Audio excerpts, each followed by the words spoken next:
Kalau kita membaca di dalam Asbabun Nuzul, cerita yang berkaitan dengan surat Al-Muzammil, maka surat ini turun ketika Nabi dalam keadaan sedih. Waktu itu Nabi sedang berdakwah di antara keluarga besar beliau dan beberapa sahabat, beberapa paman-paman dan keluarga besar Nabi SAW. Jadi lagi berdakwah di antara keluarga besar, kemudian beliau mendapatkan penolakan. Terutama penolakan dari Abu Lahab. Kalau yang lain nggak menolak, hanya diam saja. Kalau Abu Lahab menolak dengan kasar, menolak dengan marah, menolak dengan menghina, mencela, sampai ngata-ngatain Nabi, engkau itu anak yatim, kamu harus tahu diri, kamu itu siapa yang selama ini membesarkan kamu, kami adalah paman-paman kamu, seandainya kamu mau mengajarkan kami lebih tahu daripada kamu, karena kami lebih tua, kami lebih banyak pengalaman, kami. Abu Lahab menolak dakwah Nabi dengan sombong. Sehingga kalimat-kalimat Abu Lahab ini membuat Nabi merasa sedih. Setelah Nabi berdakwah kepada keluarganya, Nabi juga berdakwah kepada tetangganya, kepada beberapa orang yang beliau kenal, kemudian kepada masyarakatnya yang ada di kota Mekah, dan sebagian besar dari mereka itu menolak Nabi. Bahkan tidak sedikit dari mereka yang menolak Nabi dengan cara-cara yang menyakiti perasaan Nabi. Karena Nabi juga manusia biasa, beliau seorang yang pemaaf, beliau seorang yang lapang dada, tetapi beliau juga punya perasaan. Bukan berarti beliau plain, lempeng, nggak punya rasa gitu. Bukan, beliau juga seorang yang sangat halus perasaannya walaupun sangat pemaaf. Halus perasaannya walaupun sangat lapang dada. Sehingga kalimat-kalimat yang beliau dengar dari pemuka Quraisy yang durhaka itu menyakiti perasaan Nabi, membuat Nabi sedih. Dan yang lebih lagi menyakiti perasaan Nabi itu bukan karena dikata-katain, tetapi karena justru Nabi kasihan sama mereka. Bisa ngebayangin gimana nasib mereka nanti di akhirat jika mereka menolak dakwah Nabi SAW. Sehingga dalam keadaan yang seharian Nabi lelah berdakwah, keliling ke sana kemari ditolak, ketuk pintu rumah nggak dibukain, datang ke sebuah tempat yang kerumunan orang diusir, Nabi diperlakukan seperti orang yang hina, seperti orang gila, semua menjauh dari Nabi. Sehingga Nabi pulang ke rumah di malam hari setelah seharian capek, dalam keadaan berkeringat, dalam keadaan kotor karena dilempari. Nabi pulang ke rumah. Untungnya Nabi memiliki seorang istri yang sangat pengertian, sangat bijak, solehah, yaitu Sayyidah Khadijah. Nabi pulang ke rumah. Dibukain pintu rumahnya oleh Sayyidah Khadijah, dan Khadijah paham betul keadaan Nabi, sehingga ketika Nabi sampai di rumah, Khadijah mempersiapkan kebutuhan Nabi, makan malamnya, kemudian Nabi mandi dulu biar seger. Setelah mandi Nabi makan, kemudian setelah itu Nabi bercerita kepada Khadijah, Khadijah hari ini aku keliling tetapi diusir, Khadijah begini, Khadijah begitu. Nabi curhat kepada Khadijah. Khadijah itu tahu betul keluh kesah Nabi dalam perjalanan, dalam perjuangan dakwah yang luar biasa. Khadijah tahu betul perjuangan yang gak mudah. Dan Khadijah mencoba untuk menghibur Nabi semampu Khadijah. Jangan sedih, wahai kekasih Allah, sesungguhnya Allah gak akan mengecewakan engkau. Dan seterusnya, sambil Nabi istirahat, maka Nabi curhat kepada Khadijah. Lalu setelah semakin larut malam, Nabi pun tidur bersama dengan Khadijah. Dalam keadaan masih ada rasa yang berat di hati beliau. Kalau Nabi capek secara fisik, maka Nabi bisa istirahat dengan makan, mandi, kemudian tidur. Itu cara istirahat dari lelah fisik. Tetapi ternyata Nabi waktu itu bukan hanya lelah fisiknya, yang lebih berat lagi adalah Nabi lelah batinnya. Ini buat kita semuanya, semua kita pasti merasakan lelah batin. Kalau lelah fisik, kita tahu obatnya. Ketika kita lelah secara fisik, kita bisa istirahat dengan duduk, kita bisa istirahat dengan goler-goler, berbaring, kita bisa istirahat dengan tidur lelap, kita bisa istirahat dengan santai-santai, kita bisa istirahat dengan makan dan minum, ngopi, ngeteh, minum jus, makan buah. Kita bisa istirahat dengan nonton, kita bisa istirahat dengan bercanda dengan anak-anak, dengan keluarga. Itu adalah cara kita melepaskan lelah fisik, merecovery lelah fisik. Sakit Fisik juga demikian, recovery-nya kita bisa dengan bed rest, kita bisa dengan minum obat, kita bisa dengan terapi. Itu adalah cara kita recovery sakit fisik, lelah fisik. Tapi bagaimana kalau kita sedang lelah batin, sakit batinnya, perasaannya yang sakit, hatinya yang sakit, pikirannya yang sakit, jiwanya yang sakit, dalam tanda petik. Gimana cara kita merecovery semua itu? Gimana cara kita ngobatin batin kita yang sedang terganggu? Gimana cara kita ngobatin hati kita yang terluka? Gimana cara kita ngobatin perasaan kita yang tergores? Ternyata bukan dengan entertain. Cara ngobatin jiwa kita, cara ngobatin hati kita adalah dengan zikrullah, mengingat Allah. Kenapa bisa kayak gitu, Ustaz? Karena jiwa kita itu, roh kita itu asalnya dari langit. Beda sama jasad kita, fisik kita. Jasad atau fisik kita itu asalnya dari bumi.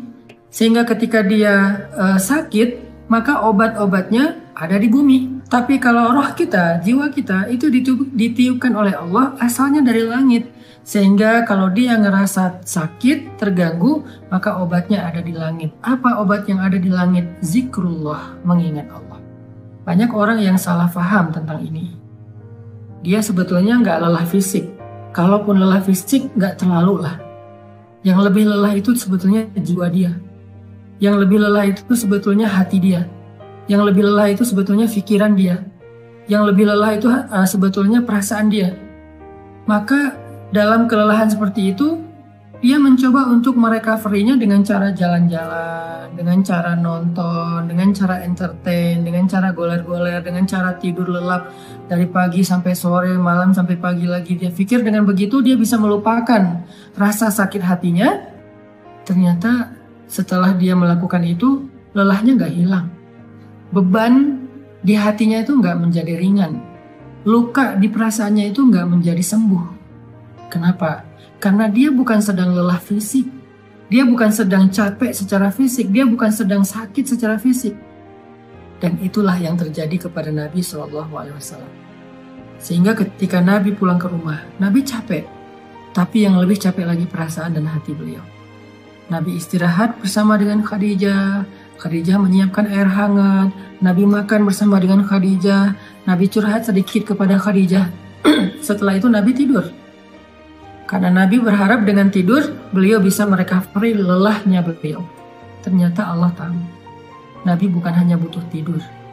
Ya, seseorang butuh tidur untuk recovery lelah fisiknya. Tetapi bukan hanya fisiknya yang lelah. Nabi juga merasakan lelah yang luar biasa hatinya. فَلَعَلَّكَ بَاخِعٌ نَفْسَكَ عَلَىٰ آثَارِهِمْ فَلَعَلَّكَ بَاخِعٌ نَفْسَكَ عَلَىٰ آثَارِهِمْ إِن لَّمْ يُؤْمِنُوا بِهَذَا الْحَدِيثِ أَسَفًا. Kata Allah di surat Al-Kahfi. Hampir saja engkau mencelakai dirimu sendiri. Hampir saja engkau mencelakai dirimu sendiri. Karena merasa berat terhadap pengingkaran mereka. Merasa berat terhadap kedurhakaan mereka, merasa berat terhadap kekufuran mereka, hampir saja engkau mencelakai dirimu sendiri. Hampir saja engkau membebani perasaanmu sendiri. Itu yang dirasakan Nabi. Nabi sangat terbeban. Bukan terbeban secara subjektif perasaan pribadi beliau, bukan. Beliau itu terlalu menginginkan hidayah kepada umatnya. Beliau itu akan sangat sedih kalau ada yang menolak dakwah beliau. Bukan karena pribadinya, tetapi karena kasihan kepada mereka. Allah tahu Nabi sedang merasakan itu. Sehingga ketika Nabi tertidur, terlelap, Muzammil itu sebuah kiasan bahwa Nabi itu tidur lelap. Dalam bahasa Arab, orang kalau tidur lelap itu diistilahkan dengan berselimut. Walaupun bisa juga bermakna memang Nabi memakai selimut, tetapi Al-Quran lebih dalam dari itu.